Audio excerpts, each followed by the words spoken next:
Let me take the British case.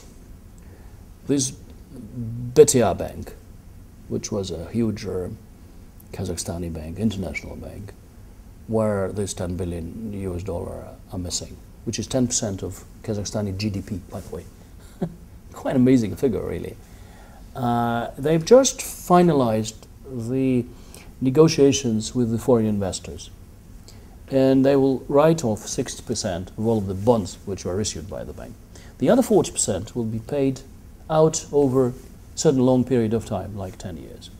I would take a bet that some of the pension funds in Britain and the United States bought these bonds. How about the little people you've mentioned, lady in the street, pensioners, old mothers, in States and in Britain now discovering that the bonds which were bought in their names by pension funds would lose 60% of their value directly by just the agreement with the investors. And the other 40% would be spread over 10 years. It's simple. I mean, finally, those who are losing real money are the small billion of stockholders and pensioners and people who are insured by insurance companies. I mean, and the money which is spoken, I would take a bet Bernie Madoff still has like 10 billion US dollars sitting in some Cayman Islands. And I know what we're discussing has to be explained in a simple way. So simple people reading newspapers understand that bonuses paid to the big bankers are the bad thing. Because they're really pocketing money. They are making all sorts of strange schemes, which in reality prove to be like derivatives or subprime debt. You know, everybody knows what subprime debt is now. And we should explain that in a simple way. You said there's great benefit if you get rid, or at least curtail seriously, the global corruption. Developing countries, the poor countries might win. No, it's also the developed countries. Because as I said, I mean, it's like a rotten fruit. I mean, it's completely undercuts the basics of the world economics in every country in the world. But I also want to say that the international investigative journalism is the one we should rely on to find more and more about what I'm talking about. And that being brought to the attention of the world leaders should trigger the reaction.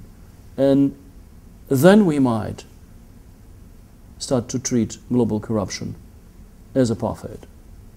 Well, let's assume that one day you have simultaneously New York Times, Wall Street Journal, unbelievable because Murdoch's Salzburger relations, Independent, Daily Telegraph, Le Monde, Spiegel, and Novaya Gazeta simultaneously bringing facts and figures about, say, a big bureaucrat in this country. It could be Lushkov, it could be somebody else. Saying, well, this guy has pocketed like $2 billion US over 5 years' time. This is where the money is. This is the schemes used. Well, do you think it's going to be effective? I think so. It depends on the quality of the investigation. But this investigation can never happen over a month's time. It's huge work. It's a kind of a work which is costly, which is lengthy, which sometimes does not create a sensation overnight. It's not about like, yesterday a hurricane happened and today you report on it. It's not about this Hungarian sort of catastrophe, about this waste being thrown into it, which is covered by the media every day. This is like day-to-day work which the media should be doing. But somebody has to focus on more complicated stuff. This is not for everyone, probably. I don't think that the audience which is reading Daily Mail, which I like a lot, will read the sort of Independent on Sunday. It's a different audience. I mean, Novaya Gazeta is not for everyone. I mean, there are people who always will be looking ORT. They won't be looking Lebedev TV.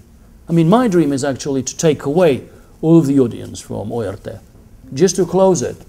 I can be Malakhov Plus, I can be Malakhov Minus, I can play anything. I can make the news for Ekaterina Andreeva, though I like her. But she may join me if she wants. But I don't think it's actually feasible. I think there always will be simple people watching simple stuff. The angry people, the jealous people, the people who are amused by somebody dying. I mean, it's unfortunately it's part of the evil and sort of and the good fight which has always been around. Well, outside this country, in European states, public opinion means more.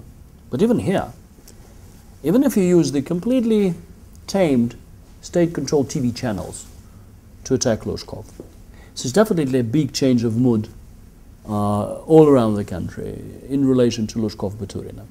So yes, the media is the key to explaining. Even if the media is a complete tool, and it means that somewhere in the top in the federal government actually lost any confidence in Mr. Lushkov, I still think it's a correct way to do. I would rather than have a situation where you have lots of independent media. On a daily basis they come up with figures and facts and they ferret out and they put more control against the bureaucracy, etc. But unfortunately we live in the country where 90% of electronic media is state control.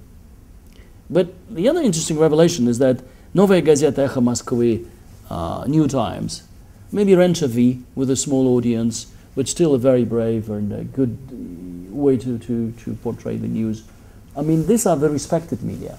They might not cover most of the audience, they might cover 3%, 5%. But when time comes, they only trust these media, they don't trust the others. I was approached a couple of times by two of the three main channels about, how about Mr. Lebedev making a film about good entrepreneurs? So I don't believe you. I've agreed, I think, for one, but I've actually neglected two other offers because I don't believe them. I think the film, even if they really try to make a film, a good film about a good entrepreneur, would be some rubbish. Because for 10 years they've been ridiculing us, they've been trying to portray all of us as these evil spirits. It's all Berezovsky, Hodorkovsky. It's completely wrong. Do you know why? Because I think the demand from their owners, which is the state bureaucracy, was, we're the good guys. These are the bad guys. I mean, the result is quite evident. I mean, nothing is being done in the country to change the life of people for good, to improve the standard of living, to build more roads, or to renew the infrastructure in the country.